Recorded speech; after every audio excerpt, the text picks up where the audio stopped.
抠门婆婆只对我大方，产后坐月子，婆婆让我喝冻豆腐炖乌鸡汤，丈夫和她只能吃水煮白菜。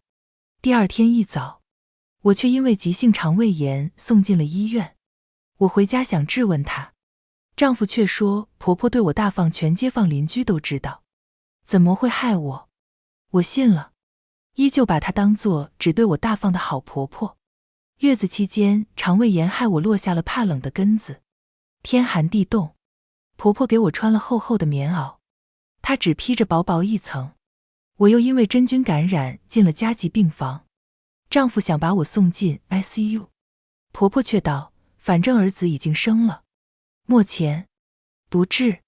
听见这话，我不可置信。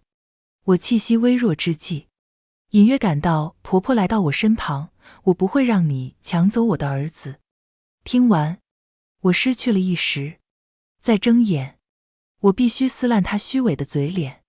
嘿，朋友，不管你现在是在挤地铁、等咖啡，还是刚放下手头的事想偷个闲，别着急划走。今天的一页故事，刚好能填满你这几分钟的碎片时光。喜欢我的朋友，欢迎点击订阅分享。那我们故事开始。当我听到旁边的推车上婴儿啼哭的声音，我终于确定这不是梦，我重生了。上辈子，我刚刚生完孩子回家坐月子，喝不了油腻的鸡汤，只叮嘱照料我的婆婆给我做2碗白菜清口。她转头就给我做了一盆浮着厚厚一层油膜的豆腐乌鸡汤，而把做好的白菜放到丈夫面前。我强忍着喝完，想吃2口白菜解腻，却被婆婆拦下。婆婆道，你不要吃这种没营养的东西。我很听话，只喝了2口温开水。第二天，我上吐下泻，打开冰箱找药，看到了放在冷藏室里已经长毛的乌鸡和冻豆腐和一张外卖清单。昨天我吃的是发霉的冻豆腐和乌鸡，他们却吃的是国宴中的开水白菜。我打电话把自己送到医院，婆婆赶过来安慰我，好了，你快养好病，等妈做营养补汤给你喝。我质问她，是用冻了几个月的乌鸡煮汤吗？那我真是无福消受。她面色微僵，站在后面的丈夫反而走向前护住婆婆，妈，这是无心之失，他要真想害你，何必费力给你煮呢？这街坊邻居谁不知道咱妈勤俭持家，只对你一个人大方。我被噎住，丈夫对我没有错处，但是一旦面对他妈的问题，从来都是直接失去理智。我在医院里休养不久，就回到家中。天寒地冻，医生再三叮嘱我不能着凉，婆婆给我披上厚重的大棉袄。我眼前的丈夫和婆婆只穿着薄薄一层。丈夫笑道，你看，咱妈对你多好，咱家就你穿的是最贵的厚棉服。婆婆眉目流转，似乎是在和丈夫邀功。半夜，我咳嗽咳出血来，丈夫火急火燎把我送进了医院，血液化验单出来，是真菌感染，住在加急病房里。我恍然想起我上次住院前，在箱底翻出来的厚棉服长满了各式各样的斑点，而那件棉服和我身上穿的一模一样。警铃声大作，我的意识愈发恍惚，模糊之间，我听到丈夫和婆婆的争执。丈夫无措地叫，妈，你不能这样，我大半的工资都上交给你了，你不出钱，他就死了呀。刻薄的女声传来，反正儿子已经生了，目前不治。我就这样在医院的病床上活生生看住自己的心跳归零。我正愣神，屋外响起了煮汤的咕噜声，闻到发酸的豆腐味，我终于有了一种活过来的真实感。只是这一次，该自食恶果的人是他。我蹑手蹑脚走出房门，厨房里，婆婆正背着我煮汤。我打开大门，侧身一探，就拿到了放在门口的外卖。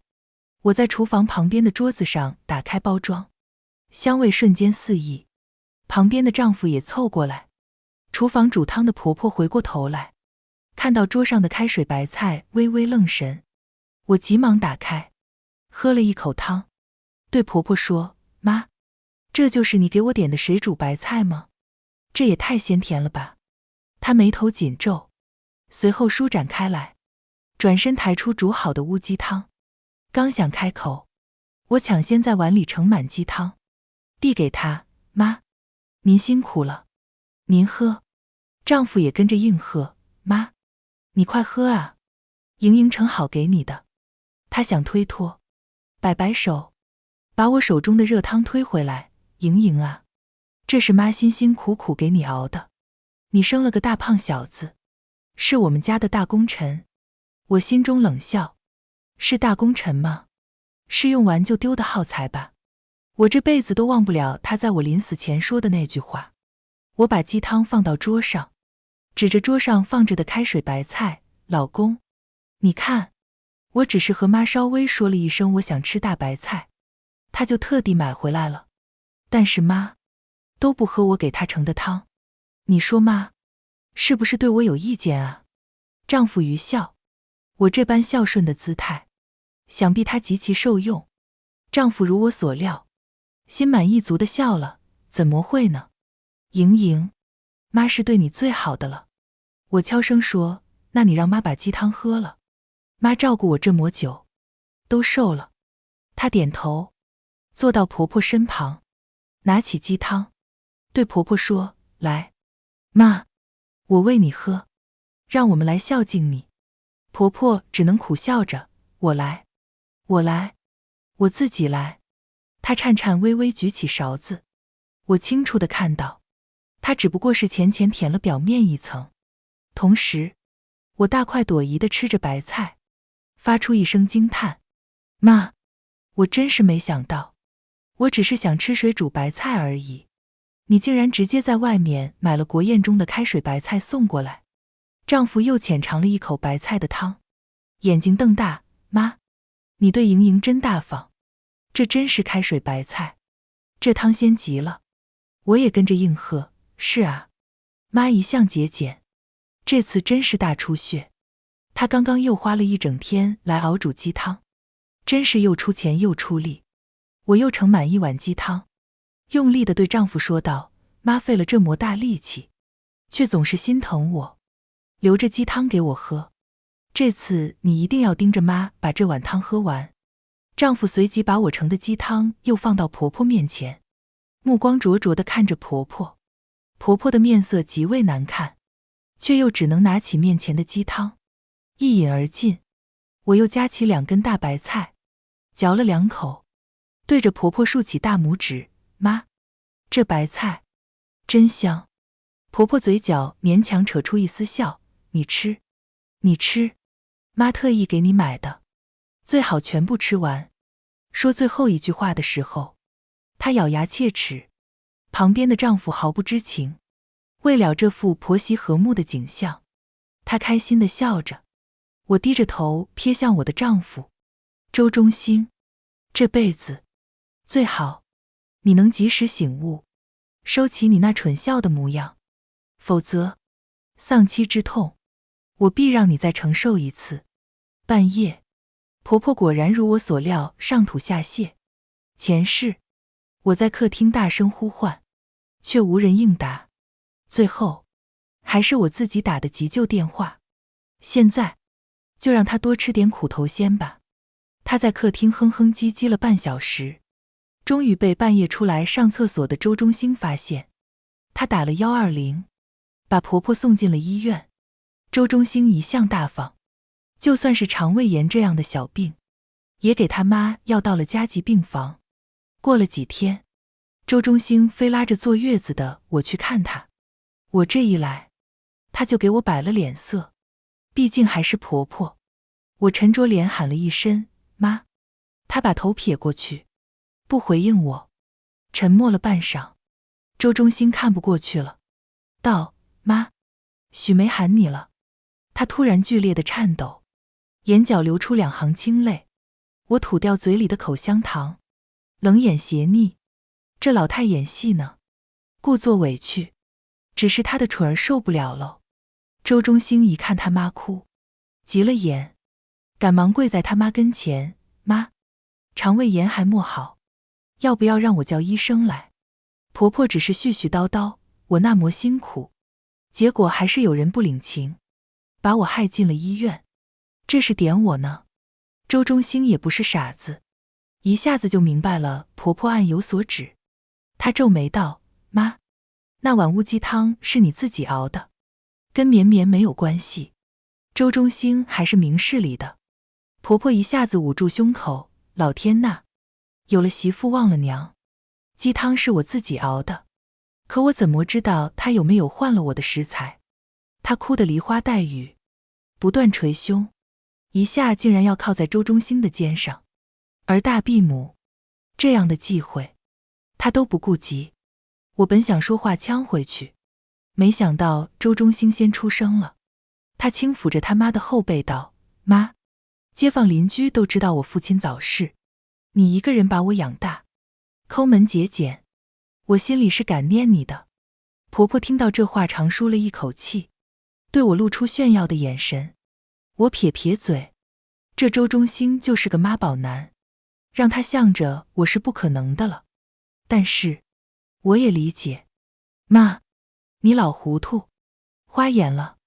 这街坊邻居，谁不知道自绵绵嫁进我们周家，你对她多大方？她把婆婆猛地推到身前，妈，绵绵不可能害你。我忍住了嘴角，没笑出声。婆婆反倒是一脸蔫巴了的表情。周中兴真是个死心眼。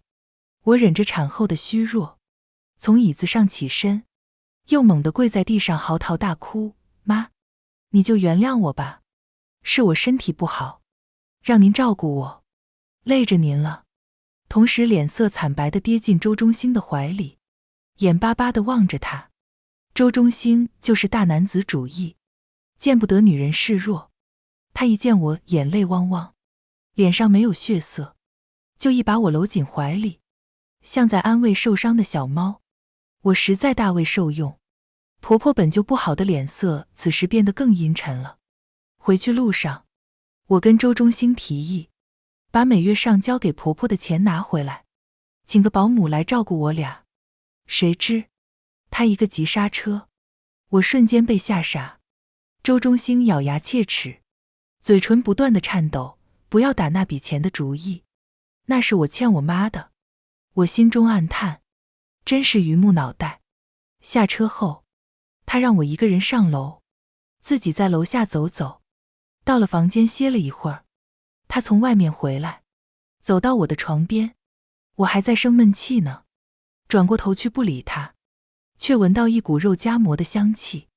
我吃月子餐早吃腻了，实在受不了这种诱惑，回头迎面却是一大束玫瑰花，后面藏着他的笑脸和香油浸透纸皮的肉夹馍。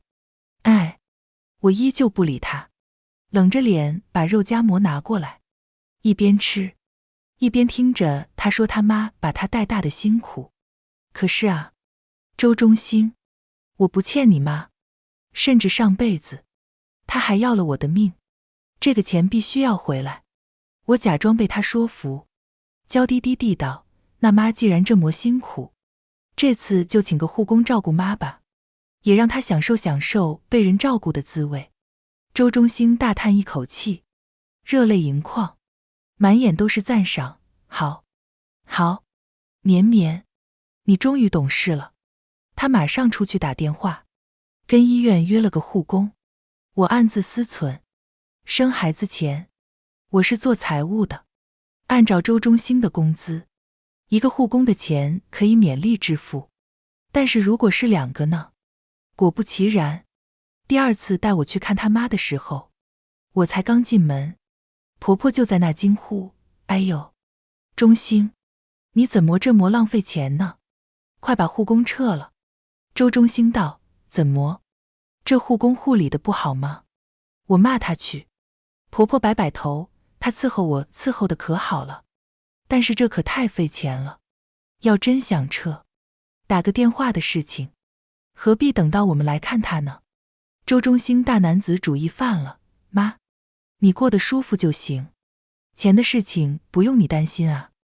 听到这话，我故意晕倒在周中兴怀里，他火急火燎地叫了医生。医生说只是我坐月子，低血糖需要人照顾。他面露难色，我趁机添把火，故作虚弱，没事的。中兴，我一个人坐月子不难受，熬一熬就好了。他道，那我不在的时候，你能做什么吃的呀？我笑容天真，白粥好煮，青菜过水就行。他眼里是止不住的心疼。我在座位上休息了一会儿，就回到婆婆病房里。坐在病床上的周中兴嗫嚅道，妈，工资暂时不够，我暂时放在你那里的存款。说着说着，她的声音越来越小。婆婆矢口否认，你放在我这的存款是以后给你养孩子用的，怎么能现在用？婆婆的态度让周中兴震了一下，这钱是不可能花在我身上的。我心知肚明。回去路上，周中兴一直紧握着我的手，放心，虽然这笔钱莫从妈手里要回来，但我可以借，我一定会雇人来照顾你。我言笑晏晏，借钱总不是个事，你这几个月先不用给你妈钱呗。他犹豫半晌，我出声道，妈节俭，所以不敢花钱，但咱要是到了真用钱的时候，总不能手里啥也没有是吧？周中兴一向出手阔绰，让他拉下脸跟别人借钱，实在让他觉得丢脸。他点点头说，我心中暗笑，稍稍抚摸自己的肚皮。周中兴，你妈把你养大是亏欠，我为你10月怀胎，生下琪儿，你又何尝不亏欠我呢？家里院里各一个护工，我过得格外舒坦，也越发感受到婆婆把3分力说成10分的功力。周中兴又一次带着我去探望婆婆，是医生明说已经痊愈到了该出院的日子。只是此时，婆婆躺在床上，紧闭双眼，妈撒双腿，儿啊，妈，只觉得这里痛，那里痛，都不知道身体哪里出问题了。我和医生对了对眼神，医生露出无奈的表情，什么检查都做了，也没查出什么毛病。我知道他不过是贪图享受单人病房和私人护理。周中兴面露难色，同时支付2个看护的工资殊为不易，更何况单人病房的费用也同样不菲。我把周中兴拉到一旁道，让妈继续住几天。只是吗？这护工就不要再雇了，病房也换成多人病房。妈现在只是要做检查，不太需要休养。周中兴沉默一会，你说妈是不是只是想要一个保姆伺候她生活呀？他第一次意识到，也许他的母亲并不如他想象的那么勤俭持家。周中兴按照我所说的去做了。不出我所料，婆婆没几天就火急火燎地让周中兴去医院接她。电话里，他还一边嘟嘟囔囔，你这是换的什么病房给我？乌烟瘴气的，护工也给我撤了。他一回到家，看到保姆从厨房端着鸡汤出来，就开始大声叫喊，哎呦喂，竟知道给你媳妇享清福了。保姆刚做完饭，他就给人家赶出去了。等周中兴晚上回来，他还炫耀着说，儿子，我又给你省了一大笔钱，今天我把保姆赶走了。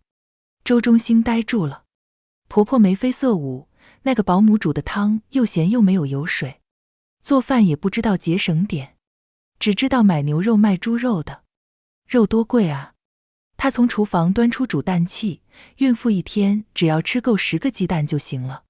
我瞥了周中兴一眼，把带壳的水煮蛋一个一个挪到身前，老公，我只用吃鸡蛋就好了。我一口一个地吞掉所有的鸡蛋。周中兴自然知道我满腹委屈，以前他都是唯母亲是从，对此压根不理。但是今天，在婆婆睡住后，他给我点了外卖，是猪脚姜和泽泽包。他怀抱着我的腰，在我耳边轻声道，以后我的工资就给你保管着。妈勤俭持家，未免对钱有些过度敏感，我不在，你就自己点些吃食。我大口嚼着嘴边的猪脚，眼神却不禁飘向婆婆房间。她的房门隐约开了条缝。周中兴不如我了解他妈。这个点，婆婆莫睡。婆婆，这一世，我不仅要带走你的钱，我还要你看着我一家3口幸福美满。你一个人孤苦伶仃，冬天天寒地冻，我始终提防着前世婆婆给我穿的厚棉衣。这一天还是到来了。